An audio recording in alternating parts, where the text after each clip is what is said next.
સુરત મનપાના અધિકારીએ કરેલા અકસ્માતની ઘટનામાં ઝડપાયો છે આરોપી અધિકારી તો ગત મોડી રાત્રે અડાજણના ભૂમિ કોમ્પ્લેક્સ પાસે અકસ્માતનો બનાવ બન્યો હતો।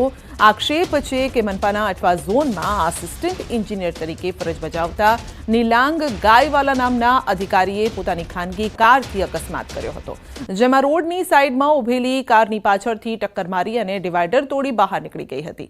જો કે આ બનાવમાં કોઈ જાનહાનિ નહોતી થઈ, પરંતુ લોકોનું ટોળું એકઠું થઈ ગયું હતું। કાર પર એસએમસી ઓન ડ્યુટીનું બોર્ડ પણ હતું। સ્થાનિકોના મતે અકસ્માત કરનાર અધિકારી નશામાં હતો, જો કે બાદમાં અધિકારીના પરિવારજનો સ્થળ પર પહોંચ્યા। કારમાંથી એસએમસીનું બોર્ડ હટાવી અધિકારીને ટોળા વચ્ચેથી લઈ જતા હતા। આ બનાવ બાદ અડાજણ પોલીસ સ્થળ પર પહોંચી હતી અને કારને ટોઈંગ કરી અને મામલો થાળે પાડ્યો। આ મામલે પોલીસે આરોપી અધિકારી નીલાંગ ગાયવાલાની ધરપકડ કરી છે।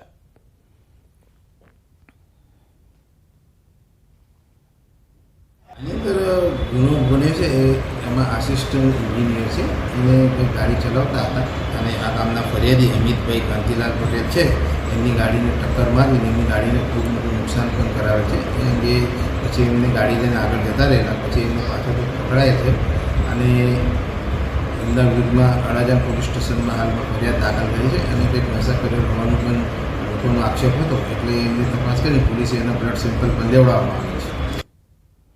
રાજકોટમાં મહિલા એએસઆઈ સાથે માતા પુત્રીએ કરી છે હાથાપાઈ। મહિલા ટ્રાફિક એએસઆઈ સાથે માતા પુત્રીની બબાલ થઈ। કુવાડવા રોડ પર બબાલનો વિડીયો સામે આવ્યો છે। ટોઈંગ કરેલ વાહન છોડાવવા માટે એએસઆઈ સાથે માથાકૂટ થઈ રહી છે।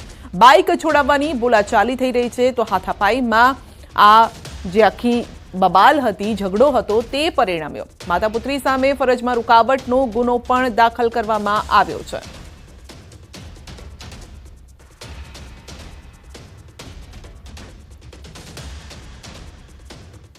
અમદાવાદના અસારવા રેલવે સ્ટેશન પરથી દેશી દારૂ ઝડપી પાડવામાં આવ્યો છે।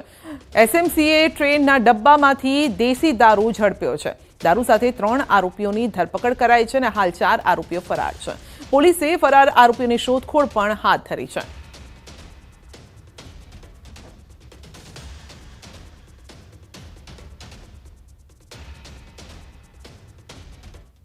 સુરતની આઈએન ટેકરાવાલા ગ્રાન્ટેડ શાળામાં સેલ્ફ ફાઇનાન્સ વર્ગો ચાલતા હોવાનો આરોપ છે।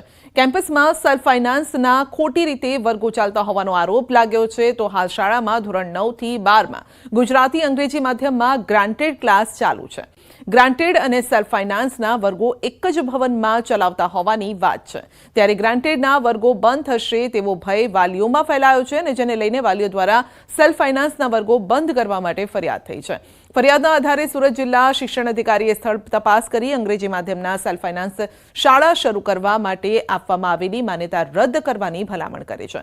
હવે ખાસ વાત એ છે કે ટેકરાવાલા સ્કૂલ સંચાલક કહી રહ્યા છે કે સત્ય સાંઈ એજ્યુકેશન ટ્રસ્ટ દ્વારા છેલ્લા 10 વર્ષથી સ્કૂલ ચાલે છે, મંજૂરી લેવામાં આવી નથી તે વાત તદ્દન ખોટી છે। આ સાથે તેમણે કહ્યું છે કે ડીઓ દ્વારા કોઈ સ્થળ તપાસ કરવામાં નથી આવી કે ભાઈ મંજૂરી લીધી નથી, સ્થળ તપાસ કરેલો છે, એ બધી વાત સદંતર રીતે ખોટી છે। કોઈ ડીઓશ્રી દ્વારા સ્થળ તપાસ થયેલ નથી। ડીઓશ્રી દ્વારા અમને કોઈ લેખિતમાં સૂચના આપવામાં આવી નથી અને ડીઓ અત્યારે અમારું જે આયન ટેકરાવાળા ઇંગ્લિશ મીડિયમ એની મંજૂરી અમને જૂન 2024માં ગુજરાત સચિવશ્રી દ્વારા ગુજરાત માધ્યમિક અને ઉચ્ચતર માધ્યમિક બોર્ડ દ્વારા નિયમો અનુસાર મળેલ છે। પ્રધાનમંત્રી નરેન્દ્ર મોદીએ આજે ભગવાન બિરસા મુંડાની 150મી જન્મજયંતિ પર શ્રદ્ધાંજલિ અર્પણ કરી છે, જેને જનજાતિ ગૌરવ દિવસ તરીકે યાદ કરવામાં આવે છે। પીએમ મોદીએ સોશિયલ મીડિયા પ્લેટફોર્મ એક્સ પર પોસ્ટ કરી ભગવાન બિરસા મુંડાને શ્રદ્ધાંજલિ અર્પણ કરી। એક્સ પર એક પોસ્ટમાં લખ્યું છે કે ભગવાન બિરસા મુંડાજીએ માતૃભૂમિના સન્માન અને ગૌરવની રક્ષા માટે પોતાનું સર્વસ્વ બલિદાન દીધું અને તેમની જન્મજયંતિ આદિવાસી ગૌરવ દિવસના શુભ અવસર પર તેમને કોટી કોટી વંદન। આ પ્રસંગે તેમણે આદિવાસી વિકાસ માટે કરેલી પદયાત્રા, સાયકલ યાત્રાને યાદ કરી અને તેમણે સામાજિક જીવનમાં પ્રવેશના શરૂઆતના દિવસોમાં આદિવાસી વિસ્તારોમાં સાયકલ યાત્રા અને મોટરસાયકલ પર યાત્રા કરી હતી। અંતરિયાળ વિસ્તારમાં ચાલીને આદિવાસી લોકોની વેદના જાણી હતી। પીએમએ એક પોસ્ટમાં લખ્યું છે કે આજે આપણે ગૌરવ દિવસ મનાવી રહ્યા છીએ અને ત્યારે ભગવાન બિરસા મુંડાએ આદિવાસી સમાજના સંઘર્ષને સમજીને સમાજની મદદ કરી સમગ્ર સમાજને વિકાસ માટે પ્રેરિત પણ કર્યા છે। તો પીએમ મોદીએ આદિવાસી વિસ્તારની યાત્રા દરમિયાન થયેલા અનુભવને યાદ કરતા લખ્યું છે કે એક નાનકડા ગામડાની યાત્રા દરમિયાન એક સ્વયંસેવકની એક ઝૂંપડીની મુલાકાત લીધી હતી અને જે તેમની પત્ની અને બાળક સાથે રહેતો હતો. ગરીબ પરિવારે ભૂખ્યા રહેલા બાળક માટેનું દૂધ નરેન્દ્ર મોદીને આપી દીધું હતું, પરંતુ પીએમ મોદી બાળકને નિહાળી અને સમજી ગયા હતા અને એટલે નરેન્દ્ર મોદીએ પાણી સાથે રોટલી આરોગી અને દૂધ બાળક માટે રાખ્યું હતું, જેથી જોઈ અને બાળક દોડતું આવ્યું અને દૂધ તે આરોગી ગયું હતું. આ દ્રશ્યો નિહાળી નરેન્દ્ર મોદીની આંખમાં આંસુ આવી ગયા અને આ જ ક્ષણે મોદીને ભારત દેશમાં ગરીબી અને ભૂખમરો હોવાની હકીકતનો અહેસાસ થયો. તો આપને જણાવી દઈએ કે નરેન્દ્ર મોદીએ માત્ર 12 દિવસમાં આદિવાસીઓના પડકારો પર 50થી વધુ પુસ્તક લખ્યા હતા અને આદિવાસી સમાજની સમસ્યાઓને વ્યક્ત કરવા માટે પોતાને તૈયાર કર્યા.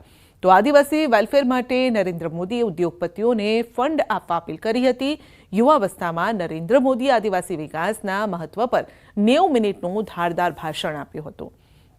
રસપ્રદ પ્રવચન નથી, બધાના દિલ જીતી લીધા હતા પ્રવચનથી, અને વેપારીઓએ તો દાનમાં આપવા બ્લેન્ક ચેક આપવાની પણ ઓફર કરી હતી.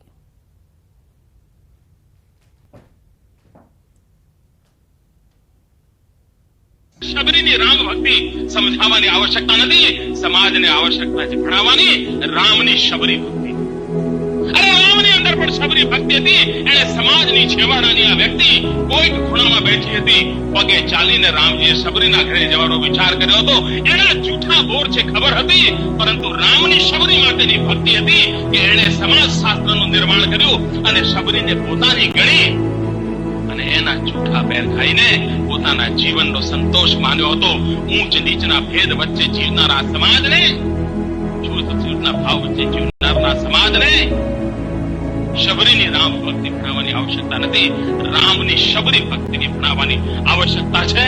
શબરીની રામ ભક્તિ 7.5 करोड़ हमारे नौजवान इस देश में आज बेकार हैं. उन्हें कोई नौकरी नहीं है, न स्वतंत्र व्यवसाय है, न खेती की सुविधा है. आरोग्य के क्षेत्र में भी हमारी बड़ी दुर्दशा. अभी रोयल सामंतगढ़ सर्वे ऑफ लाइन इसका एक रिपोर्ट आया है, कुछ दिन पहले आपने अखबार में पढ़ा होगा, RCSP का.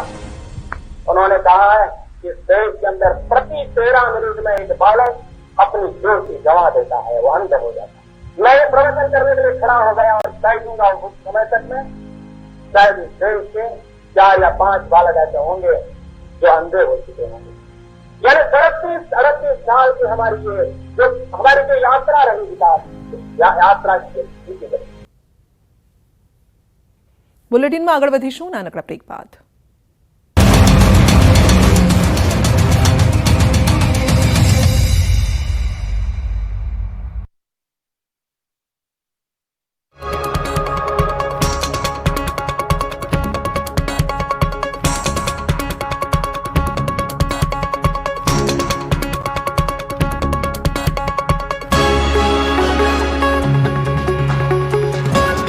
यार सांभर આ એ જ ખૂંખાર આરોપી છે જેમણે બોપલમાં છડેચોક છરીના ઘા ઝીકી યુવાનને મોતને ઘાટ ઉતાર્યો. આ એ જ નરાધમ છે જેમણે એક ઘરના કુળ દીપકને બુઝાવી નાખ્યો.